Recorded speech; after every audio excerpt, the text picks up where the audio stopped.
Hello, शुभ सकाळ. कसे आहात तुम्ही? जय महाराष्ट्र. तर आम्ही बोतल ले लो ना. हाँ ले लो, हाथ में रखना होगा बॉटल. चलो बेटा. चल चल चल चल. आम्ही चाललो आहोत. टाइम झाला नंतर बोलतो. चला. चाबी रख के उनको लाटो एक मिनट. हां हां. नाही नाही, घरात काही शूट नाही करता आलं आणि हा खूप छोटासा व्हिडिओ मी बनवत आहे. तर फायनली मी चालले आहे हॉस्पिटलला. मिस्टरांना सुट्टी होती तर मी चालले आहेत हॉस्पिटलला. तर डॉक्टर काय बोलले ते सांगते. डॉक्टरांना भेटलो आहोत आणि आता मला घ्यायचं आहे इंजेक्शन्स. तर पण मी काही खाल्लं नाही ना, त्यामुळे मी आले आहे कॅन्टीनमध्ये. आणि हा जो डॉक्टरांचा ॲड्रेस आहे ना, हा मला माझ्या एका सबस्क्रायबर ताईने दिला होता. तिथे मी आली होती. तर पुढे भरपूर काही डॉक्टर बोलले आहेत, तर त्याविषयी मी तुम्हाला सांगते. आणि मला एक बेल्ट पण दिला आहे, जो की मी तुम्हाला दाखवते. इथे बेल्ट हा लावून हा बेल्ट दिला आहे मला त्यांनी, डॉक्टरांनी. हिला इकडे बसवलं ना, हिला पप्पाजवळ जायचं आहे. आता निघालो आम्ही, इंजेक्शन घेतलं. हॉटेलमध्ये येण्याचा काहीच प्लॅन नव्हता, पण लाडीचे पप्पा म्हटले की जेव्हा मी पहिल्यांदा आलते ना पुण्यात राहायला, आता 1 वर्षापूर्वी, तेव्हा आम्ही या हॉटेलला आलो होतो. त्यांना खूप आवडलं होतं इथलं जेवण. तर मला म्हटलं चला आपण जाऊ जेवण करू तिथे. म्हटलं चला मग काय आता. मग इथे आलो आम्ही, जेवण केलं, थाळी घेतली. हे कोणचं थाळी आहे? राजस्थानी. राजस्थानी थाळी. थांब बाळा, थांब थांब. बापरे. फैन बंद करवा देता हूँ, ठंडा हो जाएगा. कैसा है? एक ही आइटम लेते ना तो जल्दी बनता था. हाँ ना. तो उसको भी रोटी सब्जी से खिलाते जाना.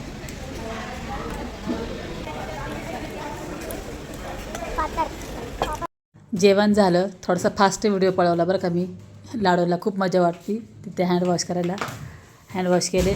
आणि इकडे बघा ना, बाहेर डेकोरेशन किती सुंदर आहे हॉटेलच्या. गणपती बाप्पा वगैरे सगळं खूप छान होतं डेकोरेशन. तर चला आता आम्ही घरी निघालो आहो. आणि घरी गेल्यावर मी तुम्हाला सांगते की डॉक्टरांनी मला काय सांगितलं आहे ते पूर्ण डिटेल्समध्ये सांगते. एवढे इंजेक्शन, रोज एक इंजेक्शन घ्यायचं आहे. एवढे सगळे मेडिसिन.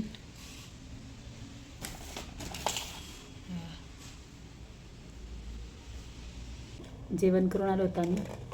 आता मेडिसिन घेते. लाडूला झोपवलं आल्यावर. कसं घ्यायचं आहे बाई, किती औषध आहे बघा. आणि हे रोज एक इंजेक्शन घ्यायचं आहे. एक घेतलं मी तिथे, आता उद्या एक. किती 6 आहे. तर चला डॉक्टर काय सांगितलं आहे ते तुम्हाला सांगते. डॉक्टर म्हटले की आता सध्या तुम्ही ऑपरेशन वगैरे करण्याचा विचार करू नका. तुमचं त्या स्टेजला नाही आहे की मी तुम्हाला ऑपरेशन सजेस्ट कराल. तुम्ही मेडिसिन घ्या, 15 दिवस कसं वाटतं काय वाटतं, मग आपण तो निर्णय ऑपरेशनचा नंतर घेऊ. पण त्यांचं असं म्हणणं होतं की तुम्ही ऑपरेशन करू नका.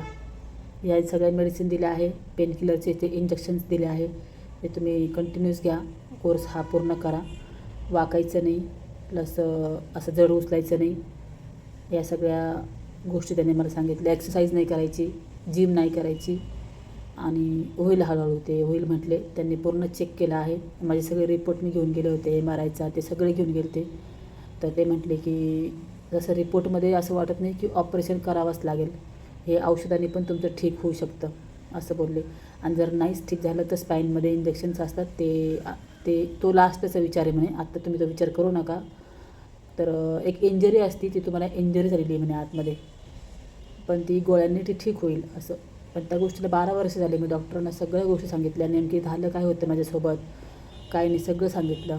तर डॉक्टर म्हणले हां बरोबर आहे, पण ते तुम्ही 15 दिवस तुम्ही मेडिसिन घ्या, त्याच्यानंतर आपण तुम्हाला किती फरक पडतो काय ते तुम्हाला समजेलच. डॉक्टर चांगले होते. तुम्ही सर्वांनी मला बरंच काही सजेस्ट केलं आहे, सगळ्या गोष्टी सांगितल्या आहे. पण त्यातलंच एका ताई सबस्क्रायबर आहे माझी, त्यांनीच मला सांगितलं होतं, ते शिवाजीनगरचं हॉस्पिटल. मी तिथेच गेले होते आज. त्यांनी मला खूप फोन केले. त्या ताईंनी मला, आणि तर तू जा, खूप चांगले आहे.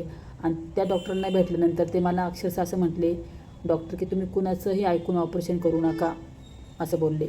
मी सांगतो ते करा. आणि डॉक्टर खरंच खूप छान होते. त्यांनी म्हणजे एखादे असले असते ना, चला बाई ऑपरेशन हा नसाल, पण ते म्हणले अजिबात नाही, काहीच गरज नाही ऑपरेशनची, फक्त तुम्ही मेडिसिन घ्या. लईच जर वाटलं तर स्पाईनमध्ये आपण तुम्हाला इंजेक्शन्स देऊ. तर या सगळ्या गोष्टी त्यांनी सांगितलं समजून. माझ्या नवऱ्याला पण सांगितलं समजून. बेल्ट दिला आहे, हां बेल्ट लावायचा आहे कंटिन्यूस. तो बेल्ट पण घेतला आम्ही, 1200 रुपयाचा बेल्ट आहे काहीतरी, तिथंच घेतलं मेडिकलमध्ये. बेल्ट दिवसभर लावायचं आहे, फक्त रात्री झोपताना बेल्ट काढायचं आणि जेवण करताना बेल्ट काढायचं. नाहीतर अदरवाईज कंटिन्यू बेल्ट लावायचा आहे. मग ते हळूहळू कवर होईल असं ते बोलत आहे. पण माझं स्वतःला गॅरंटी नाही हो, मला एवढं घेऊन पण मला, कारण मला तकलीफ जी आहे ना ती मला माहिती, मला काय तकलीफ आहे. मी डॉक्टरांना खूप सांगण्याचा प्रयत्न केला, पण ते असं वाटतं की मला जो आजार आहे ना कमरेला तो कोणी समजूच शकत नाही आहे. माझा प्रॉब्लेम समोरच्याला समजतच नाही, मला असं वाटते.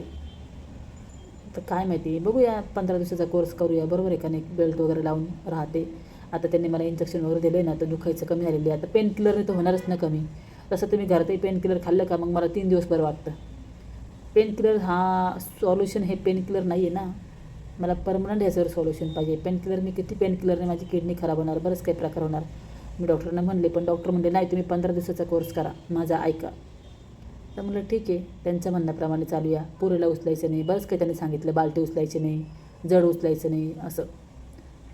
तर मग चला एवढंच. आता बोललो डॉक्टर, म्हटलं ब्लॉगचं एंड करावा, तुम्हाला सांगावं काय झालं काय नाही.